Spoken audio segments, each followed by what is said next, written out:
काश्मीरच्या मुद्द्यावरनं उबाठा गट आणि भाजपमध्ये आरोप प्रत्यारोप सुरू आहेत। जे बाबरीचं घुमट पडताच पळून गेले ते आता छाताडाची भाषा करतायत अशी टीका उबाठा गटातले खासदार संजय राऊतांनी केली आहे। तसंच जेव्हा अयोध्येची लढाई सुरू होती तेव्हा हे व्हीआयपी भक्त आमचा संबंध नाही म्हणत पळून गेल्याची टीका त्यांनी केलेली आहे।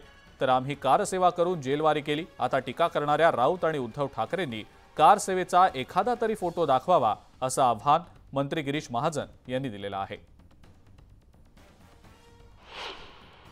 बाबरीचे घुमट कोसळतात जे पळून गेले बरं का, ढुंगणाला पाय लावून।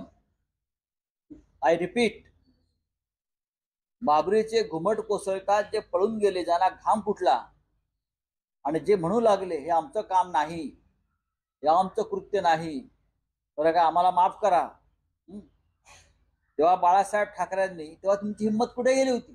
राज्यालाही माहिती आहे, देशालाही माहिती आहे। संजय राऊतांनी एखादा मला फोटो दाखवावा की ते कार सेवेच्या वेळेला त्या ठिकाणी। आम्ही सांगतो, आम्ही 20-20 दिवस जेलमध्ये होतो, आम्ही दोन्ही वेळेला त्या ठिकाणी गेलेलो होतो। जंगलातून 25-50 किलोमीटर पायी प्रवास करून त्या ठिकाणी पोहोचलो। मला सांगा, उद्धवजी कुठे होते?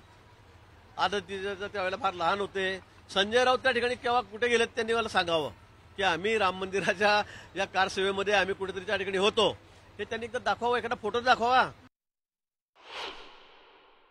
माननीय हिंदुहृदय सम्राट बाळासाहेब ठाकरे यांनी गर्जना केली, होय ते शिवसैनिक असतील तर मला त्यांचा अभिमान आहे।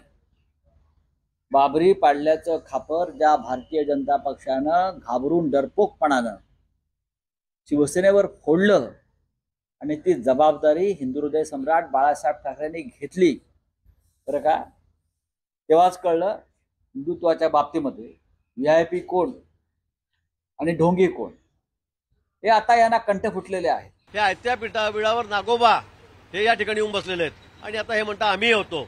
बाळासाहेबांच्या बाबतीत कोणालाही मनामध्ये शंका नाही, आम्हाला त्यांचा सन्मानच आहे, मानच आहे त्यांच्याबद्दल। परंतु हे आजकाल हे जे आपले वाचाळवीर बडबड करतायत, मला वाटतं त्यांचं समर्थन कोणी करत नाही। तुमची ती छाताडं कुठे गेली होती?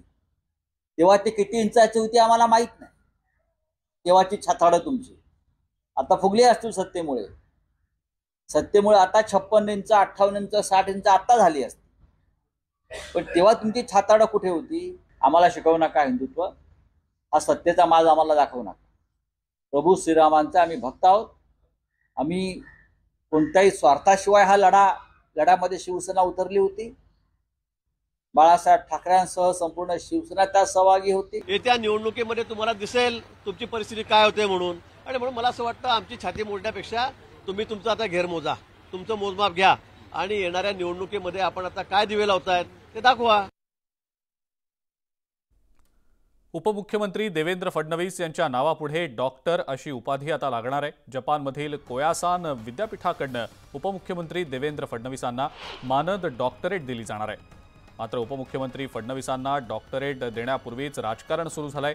संजय राऊतांनी या डॉक्टरेटवरनं सरकारवर टीका केली आहे। राज्याचे मुख्यमंत्रीही सध्या डॉक्टर झालेत, आता फडणवीस, उद्या अजित पवार, असं करत हळूहळू डॉक्टरांचंच मंत्रिमंडळ तयार होईल अशी खोचक टीका राऊतांनी केली आहे।